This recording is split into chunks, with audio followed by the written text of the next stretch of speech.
Hello everyone, ഈ വീഡിയോയിൽ നമ്മൾ ഡിസ്കസ് ചെയ്യുന്നത് റൈസർ ഡിസൈൻ എന്ന ടോപ്പിക്കാണ്. അപ്പോൾ കാസ്റ്റിംഗിൽ എന്താണ് റൈസറിന്റെ ഫംഗ്ഷൻ, എന്താണ് റൈസറിന്റെ ഇമ്പോർട്ടൻസ്, എന്താണ് റൈസർ ഡിസൈനിൽ ഇമ്പോർട്ടന്റ് ആയിട്ട് വരുന്ന കാര്യങ്ങൾ, ഇത്രയും കാര്യങ്ങളാണ് നമ്മൾ ഈ വീഡിയോയിൽ ഡിസ്കസ് ചെയ്യുന്നത്.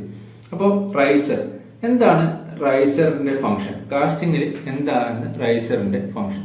Risers are reservoirs designed and located to feed molten metal to solidified casting to compensate for volume shrinkage.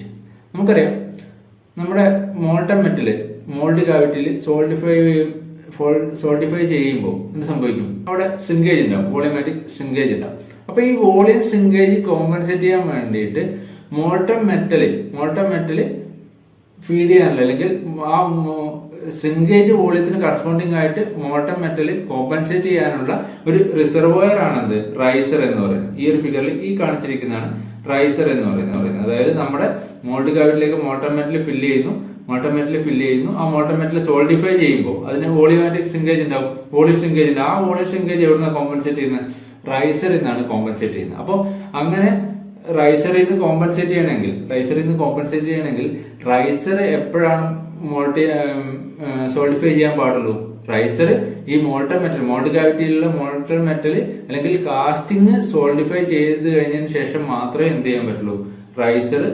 റൈസറിലുള്ള metal solidify ചെയ്യാൻ പാടുള്ളൂ. അതായത് സോൾഡിഫിക്കേഷൻ ടൈം എന്ന് പറയുന്നത് എന്തായിരിക്കണം? ലാർജർ ആയിരിക്കണം, അല്ലെങ്കിൽ ലോങ്ങർ ആയിരിക്കണം. അതായത് മിനിമം പോസിബിൾ വോളിയത്തിൽ മാക്സിമം സോൾഡിഫിക്കേഷൻ ടൈം ഉണ്ടായിരിക്കണം റൈസറിലെ മെറ്റലിന്, അല്ലെങ്കിൽ മോൾട്ടൺ മെറ്റലിന്. അപ്പോൾ കാസ്റ്റിംഗ് സോൾഡിഫൈ ചെയ്തതിനു ശേഷം മാത്രമേ എന്ത് സോൾഡിഫൈ ചെയ്യാൻ പാടുള്ളൂ? റൈസർ സോൾഡിഫൈ ചെയ്യാൻ പാടുള്ളൂ. അപ്പോൾ നമ്മുടെ റൈസർ ഡിസൈൻ ചെയ്യുമ്പോൾ മിനിമം ശ്രിങ്കേജ് വോളിയത്തിന്റെ മിനിമം 3 ടൈംസ് എങ്കിലും വോളിയം എന്ത് ചെയ്യണം?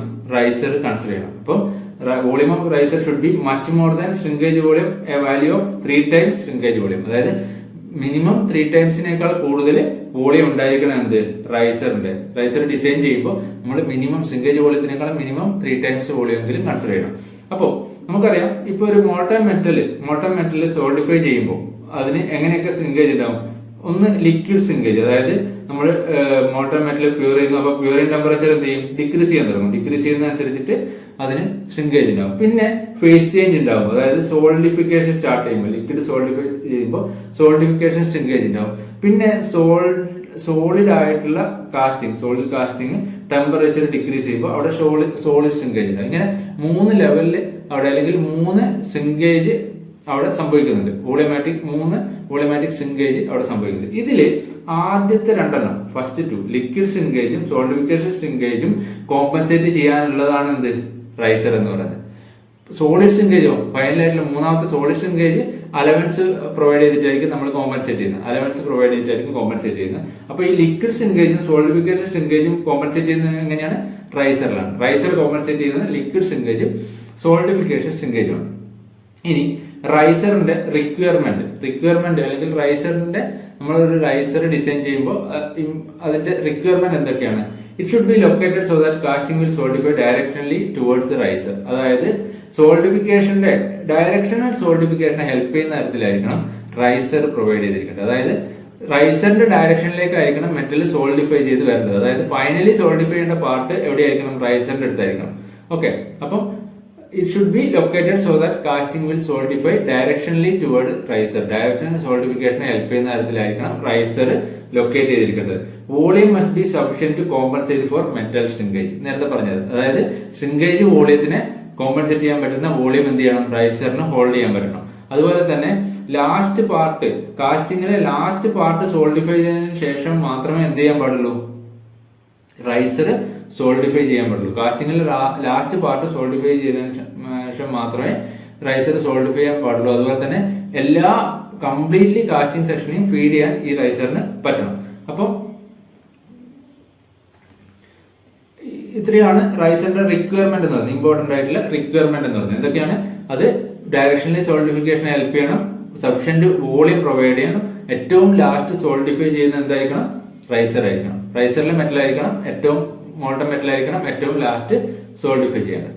അപ്പോൾ ഇനി ലൊക്കേഷൻ ഓഫ് റൈസർ ഈ പറഞ്ഞതുപോലെ തന്നെ ലൊക്കേഷൻ ഓഫ് റൈസർ എവിടെയായിരിക്കണം? അതിന്റെ ഡയറക്ഷണൽ സോൾഡിഫിക്കേഷനെ കിട്ടുന്ന ഒരു ലൊക്കേഷനിലായിരിക്കണം, അല്ലെങ്കിൽ ഡയറക്ഷൻ സോളിഡിഫിക്കേഷനെ പ്രൊവൈഡ് ചെയ്യുന്ന ലൊക്കേഷനിലായിരിക്കണം റൈസർ നമ്മൾ കാസ്റ്റിംഗിൽ പ്ലേസ് ചെയ്തിരിക്കേണ്ടത്. അതുപോലെ തന്നെ ഏറ്റവും നമ്മൾ ഇപ്പോ കാസ്റ്റിംഗിൽ ഒരു ഹെവിയസ്റ്റ് സെക്ഷൻ ഉണ്ടെങ്കിൽ അതായിരിക്കും ഏറ്റവും ലാസ്റ്റ് സോൾഡിഫൈ ചെയ്യുന്ന കാസ്റ്റിംഗിലെ ഹെവിയസ്റ്റ് സെക്ഷൻ ആയിരിക്കും. ലൈറ്റ് സെക്ഷൻസ് ആദ്യം തന്നെ സോൾഡിഫൈ ചെയ്യും. അപ്പം റൈസർ എങ്ങനെ പ്രൊവൈഡ് ചെയ്യണം? റൈസർ ആദ്യം ഫീഡ് ചെയ്യേണ്ടത് ഹെവിയസ്റ്റ് സെക്ഷൻ ആയിരിക്കണം. ഹെവിയസ്റ്റ് സെക്ഷനിൽ നിന്നായിരിക്കണം എന്ത് ചെയ്യുന്നത് പിന്നെ ലൈറ്റസ്റ്റ് സെക്ഷനിലേക്ക് പോകേണ്ടത്. അപ്പൊ ഇപ്പൊ ഇങ്ങനെ വിചാരിക്കുക, ഒരു മെറ്റൽ കാസ്റ്റിംഗിന്റെ ഷേപ്പ് ഇങ്ങനെയാണെന്ന് വിചാരിക്കുക. അപ്പൊ ഇതാണ് ഹെവിയസ്റ്റ് സെക്ഷൻ, ഇത് ലൈറ്റസ്റ്റ് സെക്ഷൻ. അപ്പം റൈസർ ഒരിക്കലും ഇവിടെ പ്രൊവൈഡ് ചെയ്യാൻ പാടില്ല. ലൈറ്റസ്റ്റ് സെക്ഷനോട് ആയിരിക്കരുത് ഹെവിയസ്റ്റ് സെക്ഷനിലേക്ക് വരുന്നത്. പകരം റൈസർ പ്രൊവൈഡ് ചെയ്യേണ്ട എവിടെയായിരിക്കണം? ഈ ഒരു പാർട്ടിലായിരിക്കണം. അതായത് ഹെവിയസ്റ്റ് സെക്ഷനിലേക്ക് വന്നതിന് ശേഷമാണ് എന്ത് ചെയ്യാൻ പിന്നെ ലൈറ്റസ്റ്റ് സെക്ഷനിലേക്ക് പോകാൻ പാടില്ല. അതായത് ഹെവിയസ്റ്റ് സെക്ഷൻ ഒരു ലൈറ്റസ്റ്റ് സെക്ഷനിലേക്കുള്ള ഒരു റൈസർ ആക്റ്റീവ്. കാരണം ഹെവിയസ്റ്റ് സെക്ഷൻ ആയിരിക്കും ഏറ്റവും ലാസ്റ്റ് സോൾവ് ചെയ്യുന്നത്. അതുപോലെ തന്നെ ചെറിയ കാസ്റ്റിംഗിന്റെ ഒക്കെ കേസിലാണെങ്കിൽ നമുക്ക് സിംഗിൾ റൈസർ ഉപയോഗിക്കും. അതേസമയം ലാർജ് കാസ്റ്റിംഗ് നമ്മൾ മൾട്ടിപ്പിൾ റൈസർ. ഇനി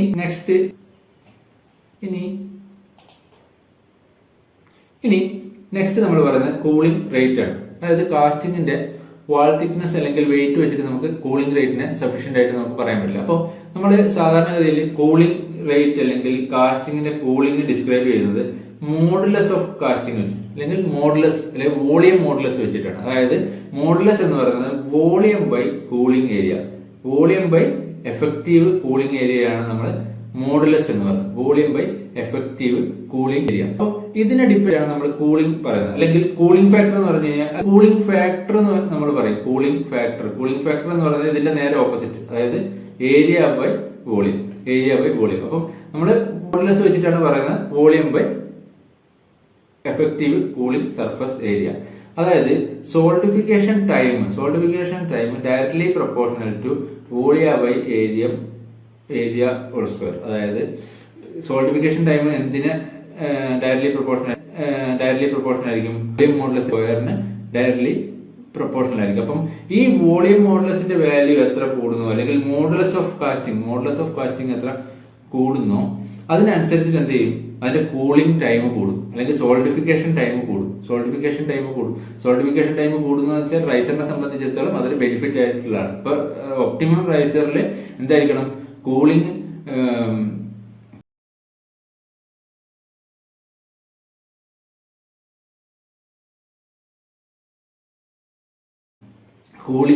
അല്ലെങ്കിൽ സോൾഡിഫിക്കേഷൻ ടൈം മാക്സിമം ആയിരിക്കണം. അങ്ങനെ സോൾഡിഫിക്കേഷൻ ടൈം മാക്സിമം ആണെങ്കിൽ ഈ എഫക്റ്റീവ് കൂളിംഗ് ഏരിയ എന്തായിരിക്കണം? Effective cooling area should be minimum. അല്ലെങ്കിൽ ഈ V/A റേഷ്യോ ഷുഡ് ബി എന്തായിരിക്കണം? V/A റേഷ്യോ കൂടുതലായിരിക്കണം. അതായത് മോഡുലസ് കൂടുതലായിരിക്കും. V/A റേഷ്യോ കൂടുതലായിട്ടുള്ള ഷേപ്പുകൾക്ക് കൂടുതൽ സമയം എന്ത് ചെയ്യാൻ പറ്റും?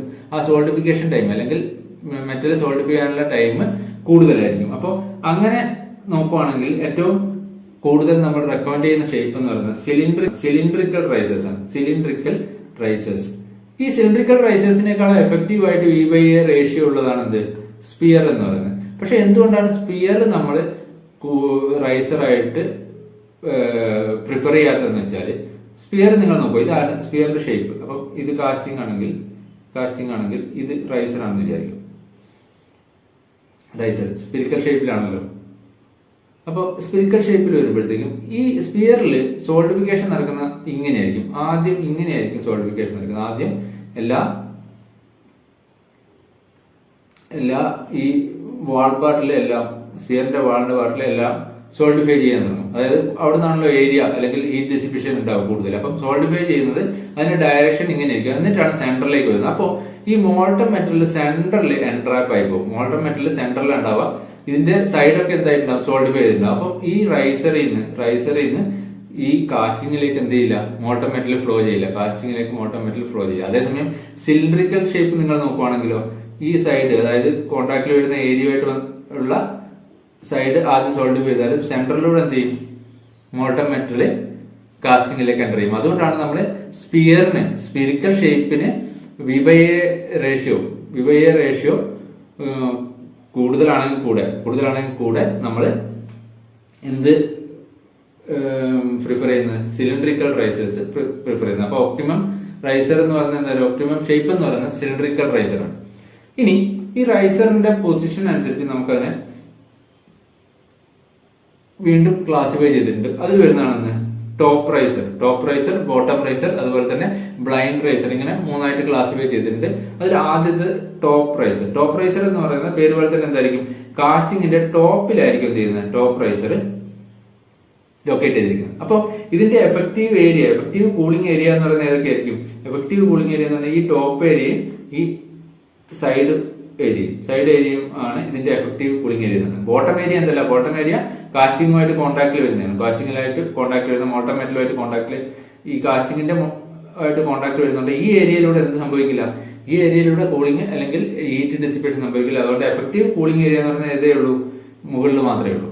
അപ്പോൾ ഇവിടെ നമ്മൾ മിനിമം സർഫസ് ഏരിയ കണ്ടീഷൻ, അതായത് V/A റേഷ്യോ മാക്സിമം വരുന്ന കണ്ടീഷൻ എന്ന് പറഞ്ഞാൽ മിനിമം സർഫസ് ഏരിയ ആണ്. അപ്പം അങ്ങനെ ഡിഫറൻഷിയേറ്റ് ചെയ്ത് കഴിഞ്ഞാൽ ഒരു ഐഡിയൽ കേസിൽ മിനിമം സർഫസ് ഏരിയ കേസിൽ ഡയമീറ്റർ ഓഫ് സിലിണ്ടറിക്കൽ റൈസർ എന്ന് പറയുന്നത് എന്തായിരിക്കും? 2 into ഹൈറ്റ് ആയിരിക്കും.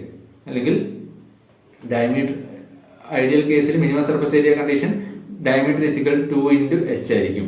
അതുപോലെ V/A റേഷ്യോ അങ്ങനെ നോക്കുവാണെങ്കിൽ V/A റേഷ്യോ 6/d ആയിരിക്കും ടോപ്പ് റൈസറിന്റെ കേസിൽ മിനിമം സർഫസ് ഏരിയ കണ്ടീഷനിൽ ഡയമീറ്റർ ഓഫ് റൈസർ എന്ന് പറയുന്നത് എന്തായിരിക്കും?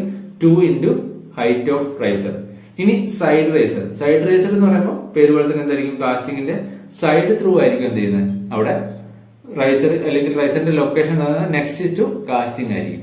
ഇവിടെ നിങ്ങൾ നോക്കുവാണെങ്കിൽ ഇവിടെ വ്യത്യാസം എന്താ? ടോപ്പ് റൈസറുമായിട്ടുള്ള വ്യത്യാസം എന്ന് പറഞ്ഞാൽ ഇതിന് ബോട്ടം ഏരിയയും എന്താണ്? ബോട്ടം ഏരിയയും ഹീറ്റ് അല്ലെങ്കിൽ കൂളിംഗ് സർഫസ് ആണ്. അപ്പം ഈ ഏരിയയും കൂടെ എന്ത് സംഭവിക്കും? കൂളിംഗ് സംഭവിക്കും. അപ്പം അത്രയും സോളിഡിഫിക്കേഷൻ ടൈം കുറവായിരിക്കും, അല്ലെങ്കിൽ സോളിഡിഫിക്കേഷൻ കൂടുതലായിരിക്കും. ഈ ഒരു പെട്ടെന്ന് തന്നെ എന്ത് ചെയ്യും? ഫ്രീസ് ചെയ്യാൻ തുടങ്ങും. പെട്ടെന്ന് തന്നെ മെറ്റൽ സോളിഡിഫൈ ചെയ്ത് തുടങ്ങും സൈഡ് റൈസറിന്റെ കേസിൽ. കാരണം തന്നെ ഏരിയ ഓഫ് കൂളിംഗ് കൂടുതലാണ്. ഇനി സൈഡ് റൈസിന്റെ കേസിൽ മിനിമം ഏരിയ കണ്ടീഷൻ വെച്ച് നോക്കുവാണെങ്കിൽ നമുക്ക് ഐഡിയൽ കേസിൽ diameter of side riser is equal to height of side riser. Diameter of side riser is equal to height of side riser. അതായത് ഇവിടെ എന്താണ്? മിനിമം സർഫസ് ഏരിയ, ഇതിന്റെ സർഫസ് ഏരിയ മിനിമം ആവുന്ന കേസിൽ നമ്മൾ ഡിഫറൻഷിയേറ്റ് ചെയ്തിട്ട് കണ്ടുപിടിക്കുന്ന റിലേഷൻ ആണ് എന്ത്? D is equal to h. ഈ കേസിലും V/A റേഷ്യോയിലെ മോഡുലസ് എന്ന് പറയുന്നത് എന്താണ്? 6/d ആണ്. 6/d ആണ് V/A റേഷ്യോ. സൈഡ് റൈസിന്റെ കേസിലാണ്, ടോപ്പ് റൈസറിന്റെ കേസിലാണെങ്കിൽ V/A റേഷ്യോ 6/d ആണ്. ഇനി നെക്സ്റ്റ് വരുന്ന ടൈപ്പ് റൈസർ ആണ് ബ്ലൈൻഡ് റൈസർ എന്ന് പറയുമ്പോൾ ഇവിടെ എന്ത് ചെയ്യുന്നില്ല? റൈസർ ടോപ്പ് വാട്ടർ എന്തില്ല? എക്സ്പോസ്ഡ് അല്ല, അറ്റ്മോസ്ഫിയറിലേക്ക് എക്സ്പോസ്ഡ് അല്ല. കാരണം അതെന്താണ്? അത് ത്രൂ ഔട്ട് എൻട്രാപ്പ് ആയിട്ടുള്ള റൈസറാണ്. മോൾഡിന്റെ ഉള്ളിൽ എൻട്രാപ്പ് ആയിട്ടില്ല. അല്ലെങ്കിൽ പിന്നെ റൈസർ എന്താണ്? എൻറ്റയർലി സറൗണ്ടഡ് ബൈ മോൾഡിംഗ് സാൻഡുമായിട്ട് എൻറ്റയർലി സറൗണ്ട് ആയിട്ടുള്ള ടൈപ്പ് റൈസർ ആണ് എന്ത്? ബ്ലൈൻഡ് റൈസർ എന്ന് പറയുന്നത്. ഓക്കെ. ഇനി നെക്സ്റ്റ് നമ്മൾ പറയുന്നത് റൈസർ ഡിസൈൻ ആണ്. എന്താണ് റൈസർ ഡിസൈൻ? എങ്ങനെയാണ് കൺസിഡർ ചെയ്യുന്നത്? എങ്ങനെയാണ് അതിന്റെ സോളിഡിഫിക്കേഷൻ ടൈം കൺസിഡർ ചെയ്യുന്നത്? എങ്ങനെയാണ്? ഏതൊക്കെ മെത്തേഡ്സ് ആണ് റൈസർ ഡിസൈനിലുള്ളത്? നമുക്കറിയാം, നമ്മൾ ഒരു കാസ്റ്റിംഗിൽ റൈസർ പ്രൊവൈഡ് ചെയ്തില്ല എന്താ സംഭവിക്കുക? നമുക്കറിയാം സോളിഡിഫിക്കേഷൻ. ഇപ്പൊ ഇത് ഒരു മോൾഡ് കാവിറ്റി ആണെന്ന് നൽകുക. അപ്പം ഇവിടെ മോൾഡ് മെറ്റൽ ഫില്ല് ചെയ്തിട്ടുണ്ട്. ഇവിടെ സോളിഡിഫിക്കേഷൻ എവിടുന്ന സ്റ്റാർട്ട് ചെയ്യാം? വാൾസ് എന്നാണ് അല്ലെ. സോളിഡിഫിക്കേഷൻ സ്റ്റാർട്ട് ചെയ്തിട്ട് സെൻട്രൽ എത്തുമ്പോഴത്തേക്കും ലിക്വിഡ് എൻട്രാപ്പ് ചെയ്തിട്ട് അവിടെ ഒരു വോയിഡ് വരും. അപ്പം വോയിഡ് വരുമെങ്കിൽ അവിടെ ഒരു ഡിഫക്റ്റീവ് ആയിട്ടുള്ള കാസ്റ്റിംഗ് ആണ് സംഭവിക്കുക. അൺഡിസൈറബിൾ സ്ട്രെസ് അവിടെ ഡെവലപ്പ് ചെയ്യും. അപ്പൊ ഇങ്ങനെയായിരിക്കും റൈസർ കൊടുത്തിട്ടില്ലെങ്കിൽ നമ്മൾ ആ ഒരു കാസ്റ്റിംഗിൽ ഉണ്ടാവും. അപ്പോൾ ഇനി എങ്ങനെയാണ് റൈസർ ഡിസൈൻ ചെയ്യേണ്ടത്? അല്ലെങ്കിൽ നമ്മൾ നേരത്തെ പറഞ്ഞു റൈസർ ഡിസൈൻ ചെയ്യുമ്പോൾ എപ്പോഴും എന്തായിരിക്കണം? മോഡുലസ് കൂടുതലായിരിക്കണം. High V/A ratio, volume by effective cooling area ratio high ആയിട്ടുള്ള തരത്തിലായിരിക്കണം റൈസർ ഡിസൈൻ ചെയ്യേണ്ടത്. അതായത് എപ്പോഴും റൈസറിന്റെ കേസിൽ V/A റേഷ്യോ കൂടുതലായിരിക്കണം. അപ്പോൾ അതുകൊണ്ട് തന്നെയാണ് നമ്മൾ എപ്പോഴും എന്ത് ചെയ്യുന്നത്? ഈ പിന്നെ സിലിണ്ടറിക്കൽ റൈസർ കൂടുതലായിട്ട് ഉപയോഗിക്കുന്നത്. സ്പെറിക്കൽ എന്തുകൊണ്ടാണ് ഉപയോഗിക്കാത്തതെന്ന് നമ്മൾ പറഞ്ഞു. അപ്പോൾ റൈസർ ഡിസൈൻ ചെയ്യുമ്പോൾ എപ്പോഴും V/A റേഷ്യോ കൂടുതലായിരിക്കണം. അതായത് കാസ്റ്റിംഗിന്റെ വി ബൈ എ റേഷ്യോനേക്കാൾ കൂടുതലായിരിക്കണം റൈസറിന്റെ വി ബൈ എ റേഷ്യോ. അങ്ങനെയാണെങ്കിൽ മാത്രമേ സോൾഡിഫിക്കേഷൻ ടൈം എന്തുണ്ടാവുള്ളൂ, സോൾഡിഫിക്കേഷൻ ടൈം കാസ്റ്റിംഗിനേക്കാൾ കൂടുതൽ ഉണ്ടാവും. അപ്പൊ നമ്മൾ ഈ സോൾഡിഫിക്കേഷൻ ടൈം, കാസ്റ്റിംഗിന്റെ സോൾഡിഫിക്കേഷൻ ടൈം ഡിറ്റർമൈൻ ചെയ്യുന്ന അല്ലെങ്കിൽ ഡിസൈഡ് ചെയ്യുന്ന ഒരു ചെർനോവ്സ് റൂൾസ് വെച്ചിട്ടാണ് ഇത് നമ്മൾ ഈ ഒരു സോൾഡിഫിക്കേഷൻ ടൈം കാൽക്കുലേറ്റ് ചെയ്യുന്നത്. അതായത് ഈ റൂള് പറയുന്നത് total freezing time for a casting is a function of ratio of volume to surface area of cooling. അതായത് solidification time T is equal to C into V by A whole square. അതായത് C എന്ന് പറയുന്നത് constant ആണ്. അത് എന്തിനൊക്കെ depend ചെയ്യുന്നു? Metal properties, അതായത് material പ്രോപ്പർട്ടീസിനെയും അതിന്റെ ലാറ്റന്റ് ഹീറ്റിനെയും ടെമ്പറേച്ചറിനെയൊക്കെ ഡിപ്പെൻഡ് ചെയ്യുന്ന പ്രോപ്പർട്ടിയാണ് C. അപ്പോൾ solidification time is equal to C into V by A whole square. അതായത് മോഡുലസ് സ്ക്വയർ. അപ്പം ഈ V by A ഈ ഒരു റിലേഷൻ വെച്ചിട്ടാണ് നമ്മൾ എന്ത് ചെയ്യുന്നത്? സോൾഡിഫിക്കേഷൻ ടൈം കാസ്റ്റിംഗിൽ കാൽക്കുലേറ്റ് ചെയ്യുന്നത് ചെർനോവ്സ് റൂൾസ് വെച്ചിട്ട്. അതായത് ഈ V by A whole square എന്നുള്ള വാല്യൂ, അതായത് റൈസറിന്റെ V by A whole square എന്നുള്ള വാല്യൂ എപ്പോഴും V by A whole square അല്ലെങ്കിൽ സോൾഡിഫിക്കേഷൻ ടൈം ഡിപ്പെൻഡ് ചെയ്യുന്ന value for riser always greater than V by A whole square of casting. കാസ്റ്റിംഗിന്റെ വാല്യൂവിനേക്കാൾ എപ്പോഴും കൂടുതലായിരിക്കണം റൈസറിന്റെ V by A വാല്യൂ, volume by surface area value. കാരണം എന്താണ്? അങ്ങനെയാണെങ്കിൽ മാത്രമേ അവിടെ സോൾഡിഫിക്കേഷൻ ടൈം, കാസ്റ്റിംഗിന്റെ സോൾഡിഫിക്കേഷൻ ടൈം കൂടുതലായിരിക്കുള്ളൂ. ഐഡിയൽ അല്ലെങ്കിൽ ബെസ്റ്റ് റൈസർ എന്ന 10 to 15% larger than that of casting. കാസ്റ്റിംഗിന്റെ V by A whole square വാല്യൂവിനേക്കാൾ 10 to 15% ലാർജർ ആണ് റൈസറിന്റെ വാല്യൂ എങ്കിൽ നമുക്ക് എന്താ പറയാം? അത് ബെസ്റ്റ് കാസ്റ്റിംഗ് അല്ലെങ്കിൽ ഒപ്റ്റിമം റൈസർ ആണെന്ന് പറയാം. അപ്പോൾ ഈ റൂൾ ആണെന്ത്? ഈ റൂൾ വെച്ചിട്ടാണ് നമ്മൾ റൈസറിന്റെ സോൾഡിഫിക്കേഷൻ ടൈം ഡിറ്റർമൈൻ ചെയ്യുന്നത് ചെർനോവ്സ് റൂൾസ് വെച്ചിട്ടാണ്. അപ്പോൾ ആ റൂളും ആ ഒരു ഫോർമുലയിൽ എന്തൊക്കെയാണ് കാര്യങ്ങൾ പറഞ്ഞിരിക്കുന്നതെന്ന് കൂടെ ഓർത്ത് വെക്കുക. അതായത് solidification time T is equal to C into V by A whole square. അപ്പോൾ V by A വാല്യൂ എപ്പോഴും റൈസറിന്റെ എന്തിനേക്കാൾ കൂടുതലായിരിക്കണം? കാസ്റ്റിംഗിന്റെ വാല്യൂ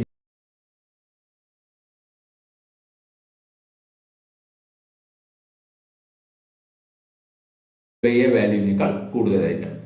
ഇനി നെക്സ്റ്റ് നമ്മൾ പറയുന്നത് ഈ റൈസർ ഡിസൈൻ മെത്തേഡ്സ് ആണ്. നമ്മളിപ്പോ സോൾഡിഫിക്കേഷൻ ടൈമിന്റെ കാൽക്കുലേഷൻ പറഞ്ഞു. ഇനി നമ്മൾ റൈസർ ഡിസൈൻ ചെയ്യുമ്പോൾ മെയിൻ ആയിട്ട് 3 മെത്തേഡിനെയാണ് ഡിപ്പെൻഡ് ചെയ്യുന്നത്. ആദ്യത്തേതാണ് മോഡുലസ് മെത്തേഡ്.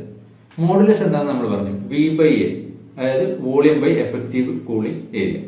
ഈ മോഡുലസ് മെത്തേഡ് പറയുന്നത് വെച്ചാൽ ഫോർ എ സൗണ്ട് കാസ്റ്റിംഗ്, അതായത് ഒരു ഗുഡ് കാസ്റ്റിംഗിന്റെ കേസിൽ modulus of riser should be greater than modulus of casting by a factor of 1.2.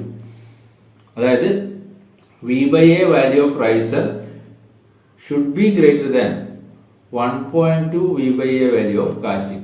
കാസ്റ്റിംഗിന്റെ മോഡുലസിനേക്കാളും 1.2 times കൂടുതലായിരിക്കണം എന്ത്? റൈസറിന്റെ V by A വാല്യൂ. അങ്ങനെയാണെങ്കിൽ നമ്മളൊരു ഡയമീറ്റർ, റൈസറിന്റെ ഡയമീറ്ററും ആയിട്ടും അസ്യൂം ചെയ്ത് അല്ലെങ്കിൽ ഡയമെൻഷൻസ് അസ്യൂം ചെയ്തിട്ട് അതിന്റെ V by A value calculate ചെയ്യുന്നു. അത് കാസ്റ്റിംഗിന്റെ V by A വാല്യൂ ആയിട്ട് കമ്പയർ ചെയ്യുമ്പോൾ 1.2നേക്കാൾ കൂടുതലാണെങ്കിൽ നമുക്ക് എന്ത് ചെയ്യാം? ആ റൈസർ നമുക്ക് സെലക്ട് ചെയ്യാം. 1.2നേക്കാൾ കുറവാണെങ്കിൽ നമുക്ക് എന്ത് ചെയ്യാൻ പറ്റില്ല? റൈസർ സെലക്ട് ചെയ്യാൻ പറ്റില്ല. അപ്പൊ അതാണ് മോഡുലസ് മെത്തേഡ് പറയുന്നത്. അപ്പോൾ ഒരു സൗണ്ട് കാസ്റ്റിംഗ്, നല്ലൊരു പ്രോപ്പർ ആയിട്ടുള്ള കാസ്റ്റിംഗ് നടക്കണമെങ്കിൽ എന്തായിരിക്കണം? Modulus value of riser greater than modulus value of casting by a factor of 1.2. അതായത് V by A riser is equal to 1.2 V by A casting. ഇതാണ് ആദ്യത്തെ മെത്തേഡ്, മോഡുലസ് മെത്തേഡ്. ഇനി next എന്ന് പറയുന്നതാണ് Keynes method. വളരെ important ആയിട്ടുള്ള ഒരു മെത്തേഡാണ് കെയ്ൻസ് മെത്തേഡ് എന്ന് പറയുന്നത്. കെയ്ൻസ് മെത്തേഡ് നമ്മൾ റൈസർ സൈസ് ഡിറ്റർമൈൻ ചെയ്യുന്നത് ഒരു റിലേഷൻസ് വെച്ചിട്ടാണ്. ഫ്രീസിംഗ് ടൈമും ഫ്രീസിംഗ് വോളിയം റേഷ്യോയും തമ്മിലുള്ള റിലേഷൻസ് വെച്ചിട്ടാണ് ഒരു ഹൈപ്പർബോളിക് കർവ് ജനറേറ്റ് ചെയ്തിട്ടുണ്ട്. ആ ഒരു സ്റ്റാൻഡേർഡ് ഹൈപ്പർബോളിക് കർവുമായിട്ട് കമ്പയർ ചെയ്തിട്ടാണ് നമ്മൾ എന്ത് ചെയ്യുന്നത്? റൈസറിന്റെ സൈസ് ഡിറ്റർമൈൻ ചെയ്യുന്നത്. അതായത് ഇവിടെ ഈ ഒരു കർവ് നോക്കുക. ഇതൊരു റെക്ടാങ്കുലർ ഹൈപ്പർബോളിക് കർവാണ്. എക്സ് ആക്സിസിലുള്ളത് ഫ്രീസിംഗ് ടൈമും അല്ലെങ്കിൽ ഫ്രീസിംഗ് റേഷ്യോയും, വൈ ആക്സിസിലുള്ളത് വോളിയം റേഷ്യോ ആണ്. അപ്പോൾ ഫ്രീസിംഗ് നമ്മുടെ കെയ്ൻസ് മെത്തേഡ് വെച്ചിട്ടുള്ള ഇക്വേഷൻ എന്ന് പറയുന്നത് freezing time, relative freezing time is equal to A by relative volume minus B plus C. ഈ എ ബി സി ഇത് കോൺസ്റ്റന്റുകളാണ്. അതായത് ഓരോ മെറ്റീരിയലിനും എന്തായിരിക്കും different A B C value ഉണ്ടാവും. അപ്പൊ ഈ വാല്യൂ നമുക്ക് തരുവാണെങ്കിൽ അതിന്റെ വോളിയം റേഷ്യോ നമുക്ക് കാൽക്കുലേറ്റ് ചെയ്യാം. അതുപോലെ തന്നെ ആർ എഫ് റേഷ്യോ നമുക്ക് കാൽക്കുലേറ്റ് ചെയ്യാം. ആർ എഫ് എന്ന് പറയുന്നത് V by A ratio of riser divide by V by A ratio of casting. അത് ഞാൻ ഇവിടെ എഴുതിയിരിക്കുന്നത്. നേരെ തിരിച്ച് എ ബൈ വി എന്ന് എഴുതിയെന്ന് മാത്രമേ ഉള്ളൂ. അപ്പോൾ V by A ratio of riser divide by V by A ratio of casting. അതാണ് ഫ്രീസിംഗ് ടൈം അല്ലെങ്കിൽ ഫ്രീസിംഗ് റേഷ്യോ എന്ന് പറയുന്നത്. വോളിയം റേഷ്യോ എന്ന് പറയുന്നത് volume of riser divide by volume of casting. അപ്പോൾ നമുക്ക് എന്താ തരുക, ഓരോ മെറ്റീരിയൽസിനും അല്ലെങ്കിൽ ഓരോ മെറ്റൽസിനും കറസ്പോണ്ടിങ് ആയിട്ടുള്ള എ ബി സി വാല്യൂ നമുക്ക് ടേബിളിൽ നിന്നോ അല്ലെങ്കിൽ സ്റ്റാൻഡേർഡ് ആയിട്ടുള്ള വാല്യൂ നമുക്ക് അറിയാൻ പറ്റും. അങ്ങനെയാണെങ്കിൽ ഈ കെയ്ൻസ് ഫോർമുല വെച്ചിട്ട് നമ്മളൊരു റൈസറിന്റെ സൈസും റൈസറിന്റെ ഡയമീറ്ററും ഹൈറ്റും നമ്മൾ അസ്യൂം ചെയ്തു. ഡയമീറ്ററും ഹൈറ്റും അസ്യൂം ചെയ്ത് കഴിഞ്ഞിട്ട് ഈ വാല്യൂ എ ബി സി എന്നുള്ള കറസ്പോണ്ടിങ് ആയിട്ടുള്ള നമ്മുടെ സ്റ്റാൻഡേർഡ് വാല്യൂസും ഈ ഫോർമുലയിൽ, അതായത് കെയ്ൻസ് ഫോർമുലയിൽ പ്രൊവൈഡ് ചെയ്തിട്ട് നമുക്ക് കറസ്പോണ്ടിങ് എന്ത് കിട്ടും, ആർ എഫും കിട്ടും ആർ ബിയും കിട്ടും. ആ ആർ എഫും ആർ ബിന്റെയും വാല്യൂ നമ്മൾ ഇവിടെ പ്ലോട്ട് ചെയ്യുമ്പോൾ ഈ സ്റ്റാൻഡേർഡ് കർവിനേക്കാളും അല്ലെങ്കിൽ ഈ റെക്ടാങ്കുലർ ഹൈപ്പർബോളയുടെ ഈ ഒരു സൈഡിലാണ് വരുന്നതെങ്കിൽ അല്ലെങ്കിൽ താഴെയാണ് വരുന്നതെങ്കിൽ ആ കാസ്റ്റിംഗ് എന്തല്ല, സൗണ്ട് കാസ്റ്റിംഗ് അല്ല, ഡിഫക്റ്റീവ് ആണ്.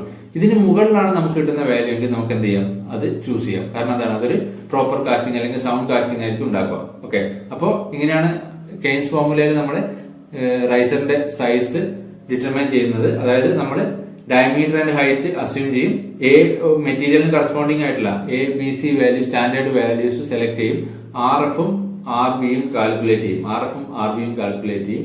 ഈ ആർ എഫും ആർ ബിയും മീറ്റ് ചെയ്യുന്ന പോയിന്റ് ഈ കർവിൽ എവിടെയാണെന്ന് നോക്കുക. ഈ കർവിന് താഴെയാണെങ്കിൽ അത് ഡിഫക്റ്റീവ് ആണ്, കർവിന് മുകളിലാണെങ്കിൽ എന്താണ്, പ്രോപ്പർ കാസ്റ്റിംഗ് ആണ്. അപ്പോൾ ഈ കർവിന് മുകളിൽ വരുന്ന വാല്യൂസ് ഒക്കെ നമുക്ക് സെലക്ട് ചെയ്യാം.